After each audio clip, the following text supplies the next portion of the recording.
Thank you so much, Munir, and the Human Rights Committee. I am devastated and heartbroken from every angle that I have to rewound myself over and over again to seek justice, accountability, and to try to reconstruct my dignity and the dignity of my people that have been stepped on.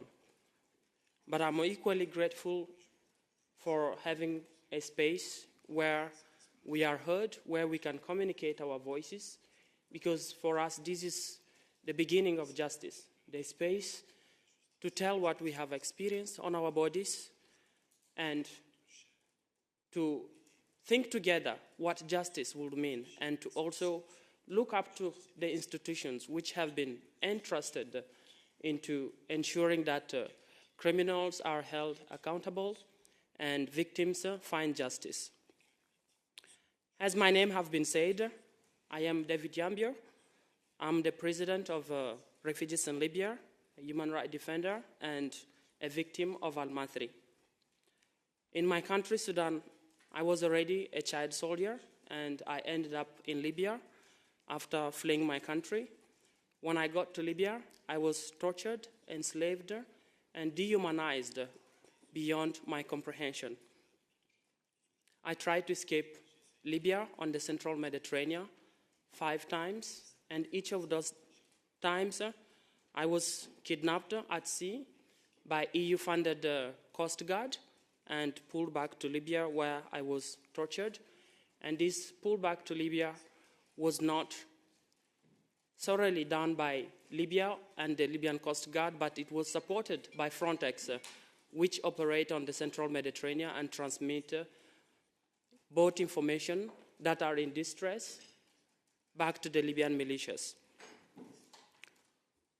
On these times, when I found myself in Libya in 2019, I was detained in an official detention center, where then I was sold as a slave to Al-Masri, and from there I became a slave once again.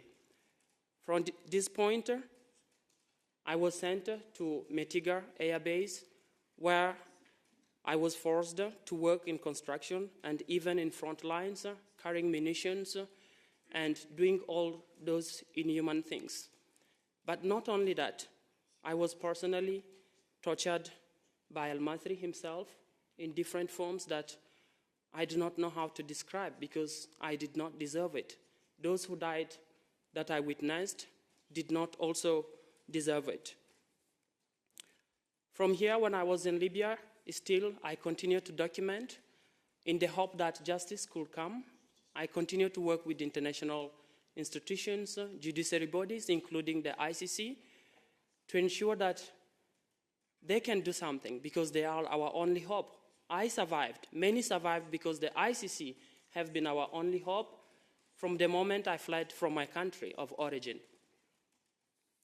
I had to put my life at risk by doing so, and even when I arrived in Europe, in Italy in 2022, I continued to do this work.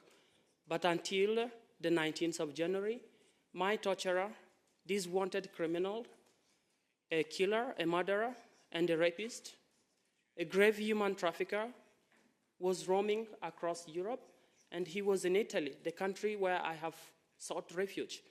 And when he was apprehended, instead of marching him to the International Criminal Court to face accountability and justice, he was smuggled away back to Libya, where he will continue to commit mass crimes against the Libyan people, against humanity, and against migrants.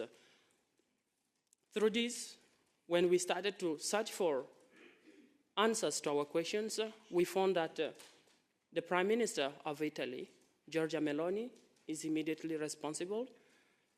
The Minister of Interior, Matteo Piantadosi, is also immediately responsible.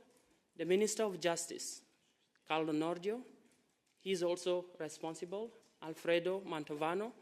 These people played a key role in smuggling someone away from justice, in taking what we thought we deserve, something that should have been there from the very moment that he was arrested.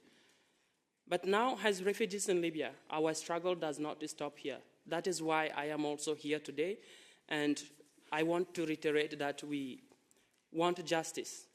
We want al-Masri and the rest of the criminals to be put to court and tried, and those who are managing the Libyan Coast Guard and the DSIM in Libya. But not only that, justice for us means protection and safety. This would mean the evacuation of those who are stuck in Libya in those inhuman detention camps that are financed by Italy. And it means that it's looking also to the people who are suffering in Tunisia.